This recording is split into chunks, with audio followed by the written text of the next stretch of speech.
Deadpool and Wolverine, directed by Shawn Levy, stars Ryan Reynolds and Hugh Jackman. Wade Wilson toils away in civilian life with his days as the morally flexible mercenary Deadpool behind him. When his homeworld faces an existential threat, Wade must reluctantly suit up again with an even more reluctant Wolverine. Before going into this movie, I was left with mixed feelings. On one hand, I've quite enjoyed the Deadpool franchise so far. I acknowledge they're not incredible, but they're not trying to be either. When the first movie came out, at least, it was something slightly fresh in the genre. Hearing the merge of Fox and Disney happen, naturally, when the inevitable third Deadpool movie came out, I had many worries, especially when it was being helmed by Disney. I was thinking it would be very sterile, very clean, and might not even get an R rating, as they proved that a PG-13 Deadpool can exist when they did that one-off special Once Upon a Deadpool, which is a cut of Deadpool 2 without the swearing and less excessive violence. So with this test, I was worried Disney would take this opportunity to completely butcher what this franchise has established, especially putting it in the official MCU canon. So were any of these layers lifted after seeing it? I'll start by talking about the performances. Like always, I can't say much about Ryan Reynolds except that before and even after Deadpool, it was clear it was a role he was always meant to play, for better or worse, as it feels like ever since that first Deadpool movie, he's been doing that same shtick in every other thing he's been in. But when he's actually playing this character, of course he's good. He doesn't really challenge the character, he doesn't evolve him all that much. It really is the same role carried on from both movies, but it's clear he has such a big love and passion for the role, and it's nice to see that for anyone to do in any movie. As much as I was against the idea of bringing the character back, I did admittedly think Hugh Jackman did a good job here. They give an in-movie reason as to why Wolverine is back pretty early on in the movie, but for obvious reasons,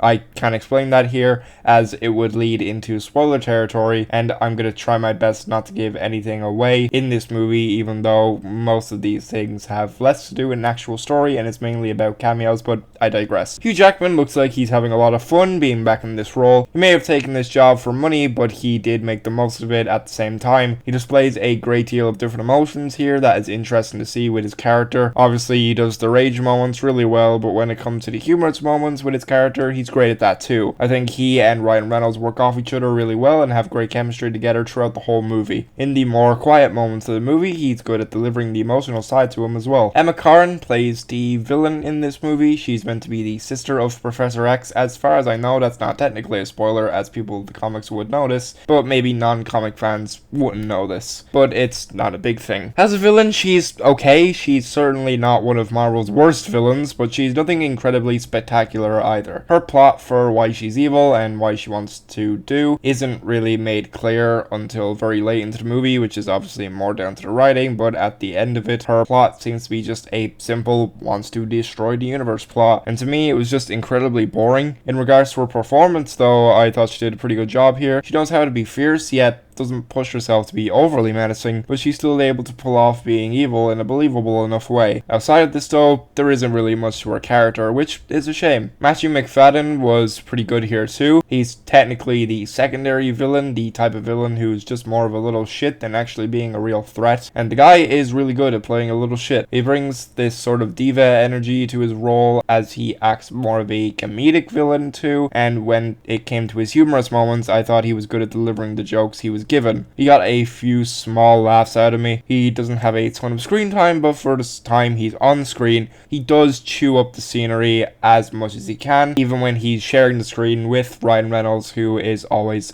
trying to outdo everyone he's on screen with. When it comes to actually talking about things in this movie, it's gonna be a little tough, as so much of this movie relies on things that delve into spoiler territory, but I'll definitely do my best to avoid it. I think the opening of this movie is very strong. It's a cool and funny fight scene with something else thrown in that honestly took me so off guard I couldn't help but laugh at it. The comedy doesn't even come from the contrast of all the violence and what it's paired with. It's mainly due to the fact that what's being paired with is simply that funny. I think another thing about this opening that was nice to see, obviously with this movie basically being the first R-rated MCU movie, it was welcome to see this level of violence so early on, showing that the movie wasn't going to be any different than the other two. However, as much as the violence in this movie is done pretty well. I think it just gets really distracting when a lot of the blood and gore is just simple CGI, and I know some of the other two Deadpool movies probably delved into CGI blood, but I also felt those effects looked slightly real sometimes. There are other times when I think back on it, it also looked pretty fake, but just seeing all the CGI blood in movies like this gets really agitating to look at. A little while after this opening sequence, we see what Deadpool's life has been like between the second movie and this one, mainly for the sake of comedic relief, and in this part of the movie we see that he's grown close with the character of Peter, played by Delaney. I honestly thought this was odd, especially as it went on, and this is one of the characters that were carried over from the last movie. Instead of characters like Domino, or the kid that was also in that movie, The Hunt for the Wilder People, two characters who arguably had more of an impact on Deadpool as a character than this Peter character. But no, let's throw in the guy as a comedic relief, because people thought he was funny in that movie, so he has to come back into this one, of course. I just found it to be a little annoying with all of that other stuff in mind. The biggest thing about this movie, which I can't speak on, is that it's filled to the brim with cameos, obviously. Gone are the days where cameos were fun little moments in a movie to ogle at, especially for comic book fans. And now, what feels like in the last 2 years, the idea of cameos have basically become the focus point of 3 major comic book movies. There are many in this movie, and I just didn't care for any of them. One was, admittedly, kind of funny to me, but honestly, it just shows this is what the movie more so has to offer, rather than a proper story. And it just felt lazy, and surprise, surprise, nothing more than simple fan service. There was 2 action sequences I enjoyed in this. There are more in the movie, obviously, but none of them really stick out to me.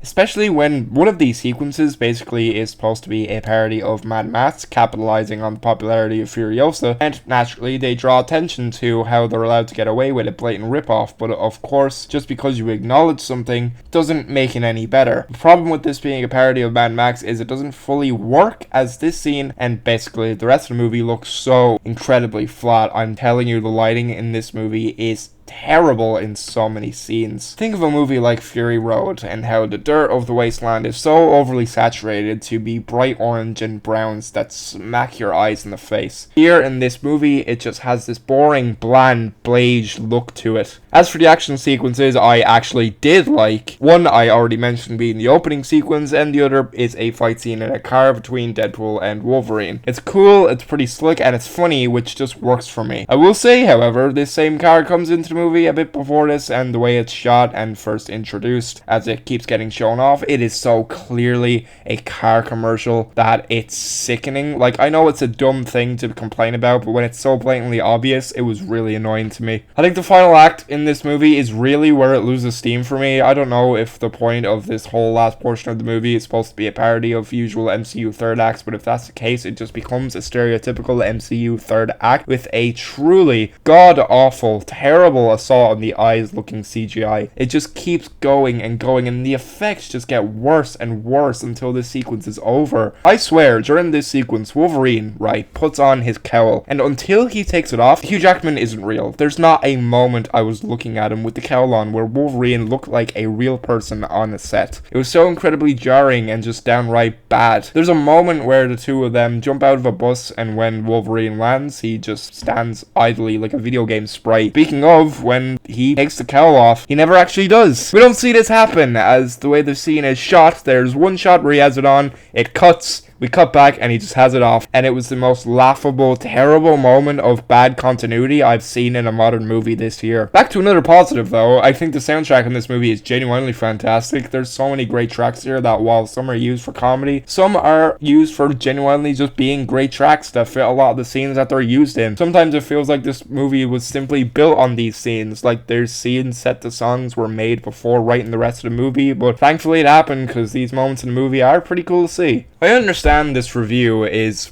a little scattered. Usually I'd put the positives in one place and the negatives in another, but honestly, while unintentional, this structure does basically represent the movie itself. I definitely find myself having a love-hate relationship with this movie. It has good moments, but also falls into the common tropes of a lot of these late MCU movies have. But at the same time, I definitely think it's one of the better movies since Endgame has come out. Overall though, the movie really is a mess and cares more about its fan fiction, fan service, but at the same time, time, it's written to have some pretty funny moments that kept me from really hating it for a lot of the things going on in it. I know for a fact if No Way Home never came out, the script of this movie would have been very different and maybe wouldn't have even focused on the multiverse angle. The angle of which Marvel is trying oh so desperate to push to try and pull together some sort of course correction whenever they put out another shitty entry trying to keep their relevancy. For example, Marvel has recently announced that Robert Downey Jr. will be playing Doctor Doom in the new Avengers movie, since their original plans shat itself when their big bad played by Jonathan Majors got into some controversy. It's just a desperate grab at nostalgia bait. It's not only pathetic,